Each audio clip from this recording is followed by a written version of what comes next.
So yes, that new venture, it's called Nine Rasa, Jyoti. It's the world's first ever OTT platform dedicated to theater and performing arts.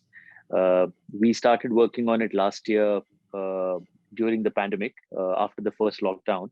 And the whole intention behind starting this platform was to somewhere try and help the theater fraternity in whatever way possible. So because theaters got shut and the live performance guys didn't know what to do, all of us, in fact, we were in complete uncertain times. We still are in a way. So that is where we thought of, having a platform which is dedicated to theater, because in addition to the fact that uh, the intention to help theater fraternity, which also remains at the core of Nine Rasa, we felt that there is a bigger need for theater in general to reach out to millions of people worldwide. And it was with this idea that we conceptualized Nine Rasa, and we launched it in April this year, last month in April. And we are a month old, and thanks to the media, friends, and all people involved, it is getting some fantastic traction. So we are very, very happy.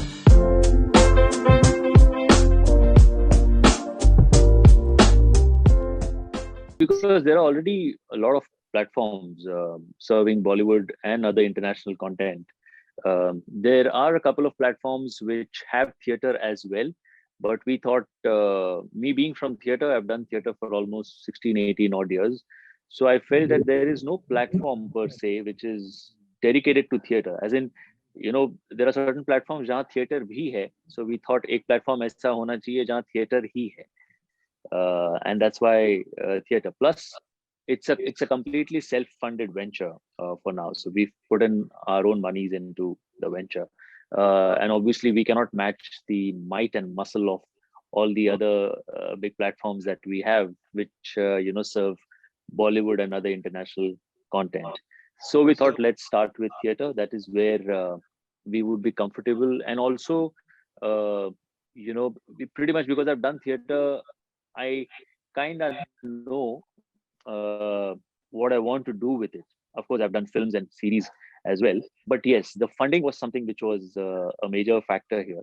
And I thought to a certain extent I can tackle theater productions and not full length feature films or series.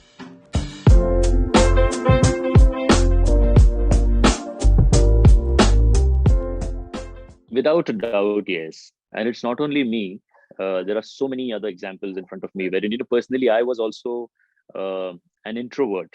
I was low on confidence, very, very average kid, good for nothing, uh, not used to be part of the cricket teams, or not really one of those who would raise his hand and ask a question in a classroom.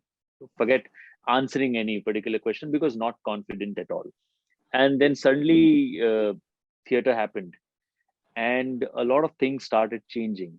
It's as simple as, when you start rehearsing, you are still trying to figure out what exactly is happening. And then is the time of performance. When you go up there on stage, you have butterflies in your stomach, you're nervous, you don't know what is going to happen, you don't know how people are going to react. And then you start saying your lines, and then suddenly people start reacting to those lines. They either start laughing, clapping, applauding, cheering, accepting you. And that, I think, is a huge plus, for any guy who probably was like me or is like me. And there are many examples where people's personalities have developed because of theater. They've come out of a shell because of theater. They've come out of a depression because of theater. So I think kind of applause that you get, the cheering that you get, just starts building your confidence, and you start feeling that, okay, I'm not as bad as I think I am. There are certain good qualities about me, and which I can probably showcase, or I have certain strengths as well, which I can use. So I think I keep telling, every youngster who wants to get into acting, I tell them that at least dedicate a couple of years of your life to theater, because you never know, and you really don't know till you do it, how much it is going to benefit you. So yes, I mean, I am completely for people doing theater before getting into full-fledged acting.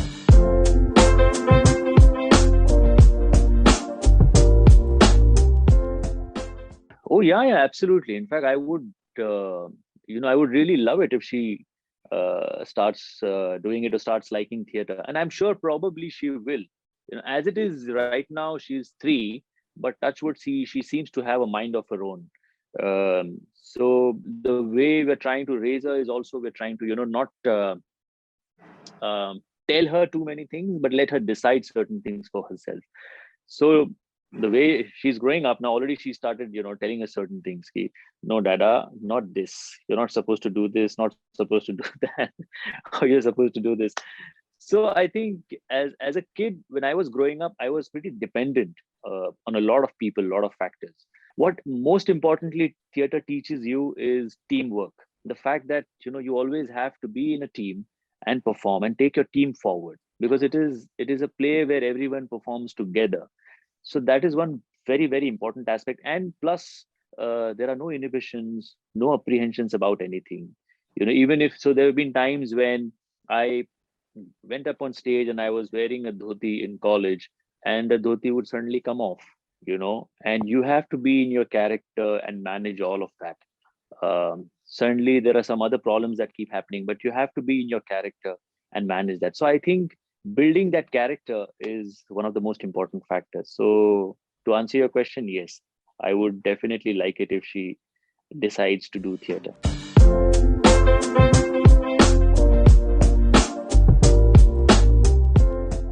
Yes, absolutely. And yes, theater is revered a lot, and it should be.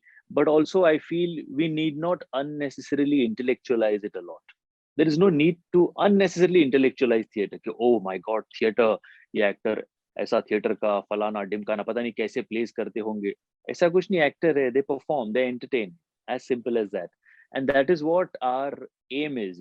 So we've also introduced this shorter format plays, which we call one acts, because we want people to just, it's a quick watch, 30-35 minutes. You see a play, a story begins, story ends in 35 minutes, you're done with it. So, but at least you get a flavor of it. You get a flavor of what theater is all about. And yes, I mean, the kids part is extremely important. So in fact, we are very soon going to introduce um, a feature or a content part, which is going to be dedicated to kids. So whether it is learning through theater or kids plays or some moral uh, values, things like that, ethics and things like that. So yes, as far as kids are concerned, we are uh, probably starting a section very soon, which is going to be dedicated to kids. And I would be very happy. I can't reveal their names right now, but there are a couple of very high profile, internationally known teachers who are getting associated with Nine Rasa to make sure that we get the right content for kids on Nine Rasa. So I would want more and more children to, in fact, the program also has involvement and inclusion of a lot of kids from schools. So we want to start speaking with schools as well, if they can have theater as a part of their curriculum, so that it's something where every kid who has some interest in theater will start accepting it, knowing what it is, and more kids will join.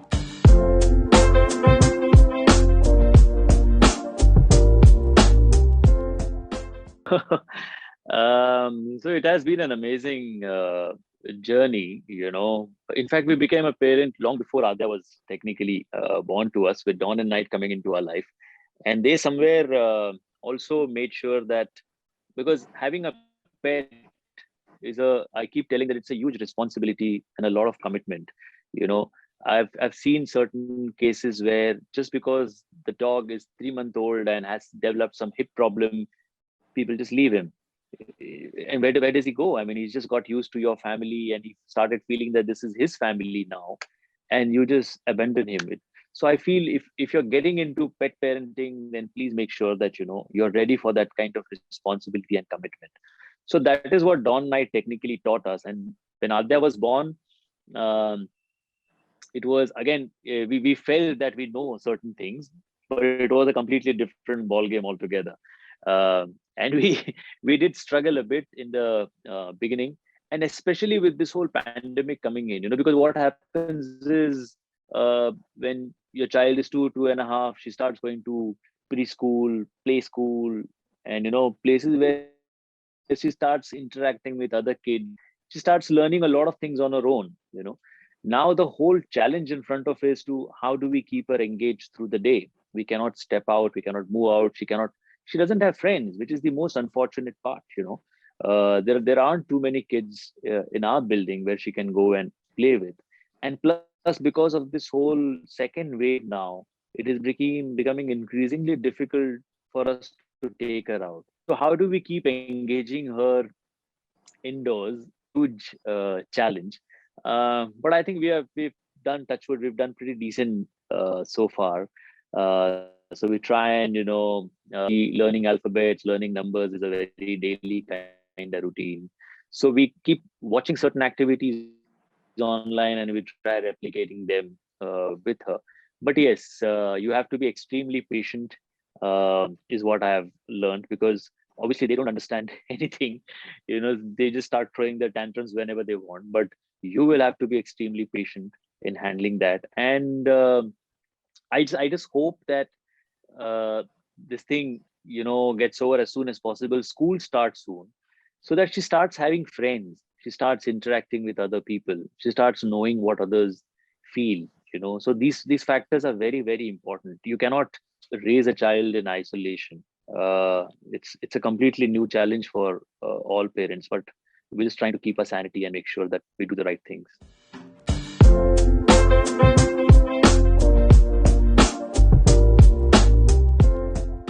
So both of us, um, see, I mean, she's a little more patient with her than I am. I tend to get a little worked up pretty soon, but luckily my wife is a little more patient. Obviously, she also loses it at times, and that is when I have to be the patient one. So this is something that, as a rule, we've decided between ourselves that both of us are not going to get angry on her at the same time. Okay.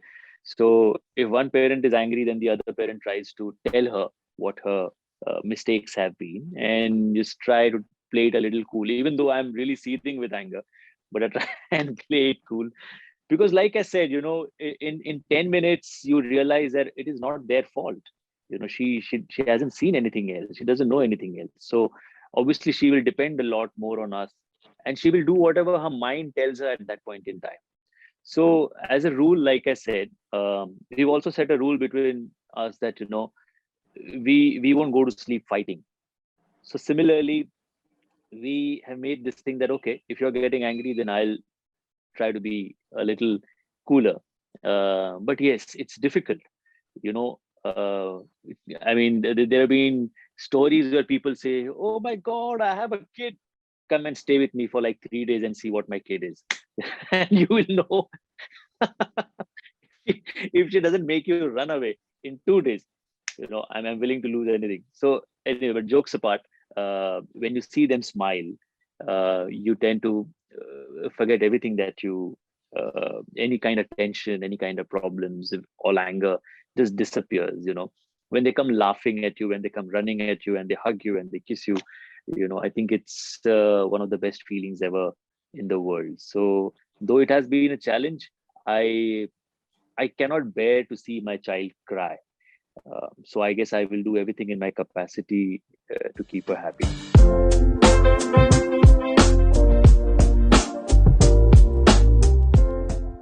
I think it's very important that fathers also have me time, especially fathers working from home.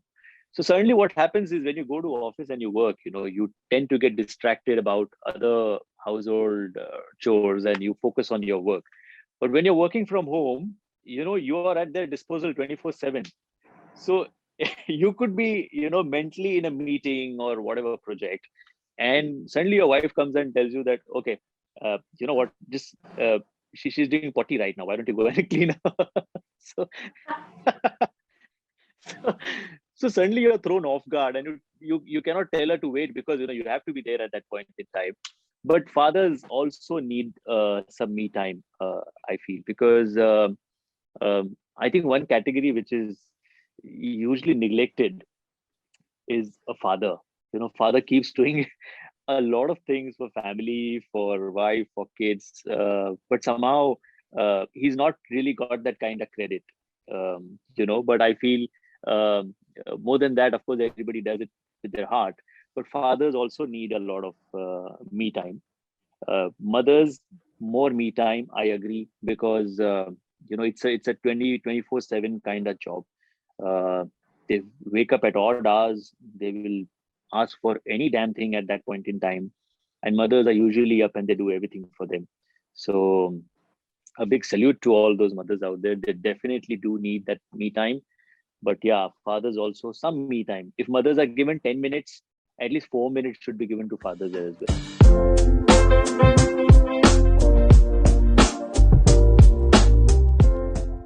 To be very honest, I personally didn't feel a lot changed for me, because I've not been into too much socializing or parties or going out and things like that. Whenever I've traveled earlier, also whenever I've traveled for work, most of my shoot commitments, Dipti has traveled with me. You know, and whenever I've not been shooting, I like staying back home, reading, watching films with Dipti. And now with Adya coming in, whatever time I get, I try and spend it with them. So now, in fact, a couple of shoots, even Adya has traveled with us. So I personally feel I have always been very comfortable with my family around me, and I've tried to spend most of my time with them. So for me personally, if you ask me, it wasn't any different. कि अरे अभी घर पे बैठना है, अभी family के साथ time spend करना है. I've always done that. I've enjoyed doing that. So I was pretty okay. In fact, there, there's there's nothing which has suddenly struck me that, oh my God, in the last 1 year I realized what my family really means to me, because I've always known what my family means to me. They are the world uh, for me. So I think if we are okay with the basics, then I don't think anything else can really start affecting you. So that's the reason I was pretty much okay in the pandemic as well. I was happy sitting home, chilling, eating, putting on weight, and spending maximum time with Adya. I think that has helped me and many fathers like me to bond with their kids, because I also heard a lot of stories about from a lot of my friends where they said that, what, unfortunately, we've seen our kids grow horizontally. So when we would go out for work in the morning, they would be sleeping, and when we came back, they would be sleeping again. So the bonding somehow, took some time for the bonding and by the time kids start growing up, they have their own life. When the father starts expecting that now you need to spend some time with me, that's when the kid says, dude, you were not there then, I'm not going to be there now. So I felt that time that we got uh, you know helps me bond with my daughter to a very, very large extent. Yes, she is more closer to a mother yet, but I will change that equation very soon.